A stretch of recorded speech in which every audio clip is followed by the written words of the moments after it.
The process of Jerry's recent transition was interesting, but sometimes I think how when we go as widows or widowers into grief, and you have exemplified the method of what a person should do, and helped me along my process, because you were preparing yourself, obviously, but What happens is it sort of jolts you into the awareness.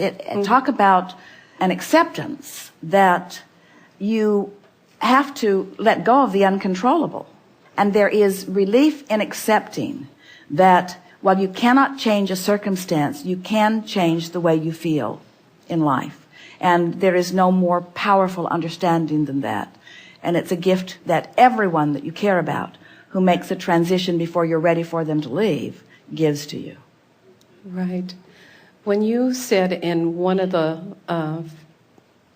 audios that I was listening to from Phoenix, how you felt that Jerry is bridging now for part of the Abraham infinite intelligence. It isn't so much that Jerry from his non-physical perspective or anyone from their non-physical perspective is bridging. It's that your awareness of them causes the bridge.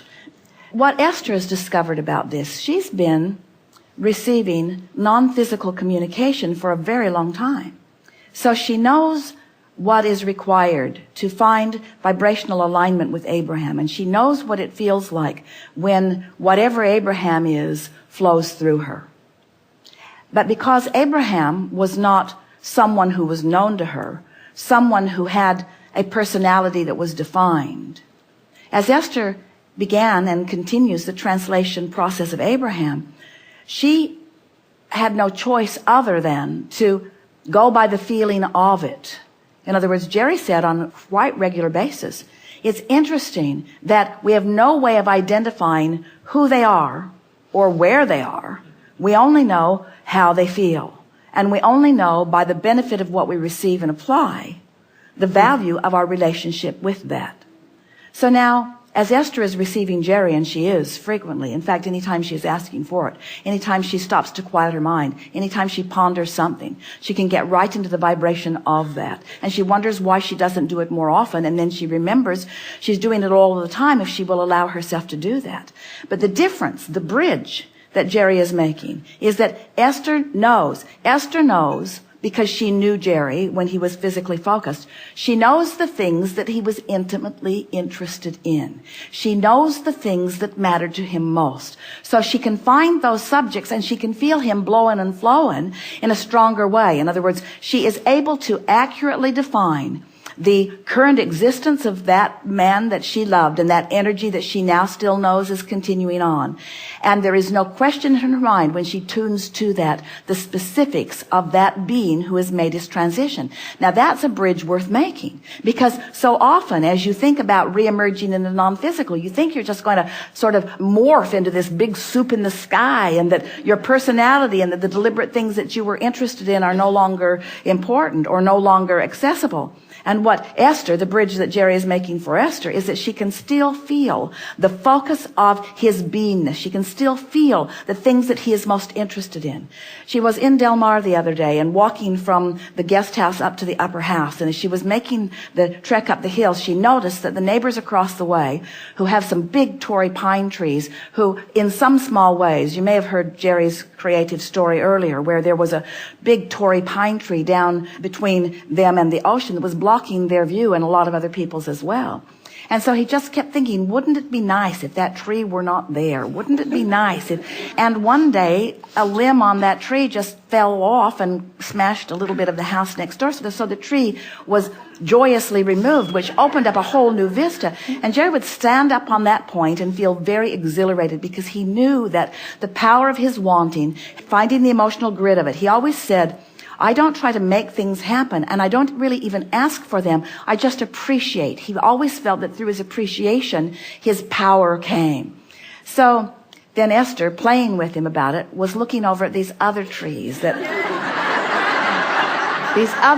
and she says to Jerry about them, all right, you guys, do you want to do this the hard way or the easy way? Just playing with the idea of it. So So the other day, Esther is sitting on the porch up at the upper house looking down, and she's realizing that so much of that is growing in that there's a large part of her view that now is obstructed by the lower branches on these trees. And as she is walking out of the house, she noticed that there were several men up in those trees doing what they call lacing them out. Now, it isn't a thought that Esther had, and it wasn't a desire that she had set in motion, really. It wasn't something that she planned to do. She didn't put it on her things to do today list. She didn't think about approaching the neighbors, and she didn't even put it on the universal side of the placemat. In other words, it was just something that she observed, and the next day there is someone up there, and the exhilaration that she felt, she knew was not her own. She knew the exhilaration that she was feeling as she observed that was the exhilaration that Jerry was feeling as he continues his pruning process from his new vantage point. You see what we're getting at? In other words, there is no ending to that which you are. And when you consciously acknowledge that, that's the bridge that we're talking about. The other day, Esther and her two wonderful sisters made a decision to go to a movie. And Esther said, this one should be safe. It was the one about Margaret Thatcher, the Iron Lady. It won't be a minefield, Esther said, because it would be about politics and it would be about history. But it wasn't. It was about a widow. It was about her dead husband who is haunting her. It was about... Esther said, what are the odds? And we said 100%. 100%. Absolutely. So as she is watching the movie and enjoying it mostly, she felt frustration with the portrayal of the necessity for this woman, in order to not be considered Frail. crazy, to release him. The psychiatrist was worried about her, and at the end of the movie, she let him go.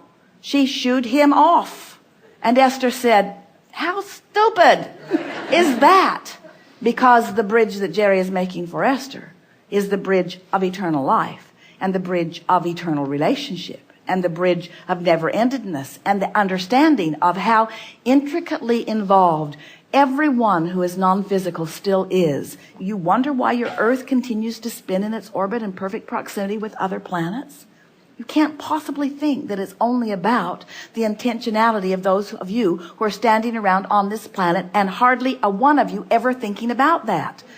Hardly a one of you ever thinking about that. In other words, this whole mix of non-physical and physical, you are yet to discover. It's what our friend is feeling. It's what you feel that you're on the verge of. In other words, you are about to remember who you really are and how we all fit together. And when you do, then you'll be having a lot more fun in your much more powerful focus. Esther has said for a very long time about Jerry. She knew it from the moment she met him, and it was her experience every day, that he was stubbornly, doggedly focused.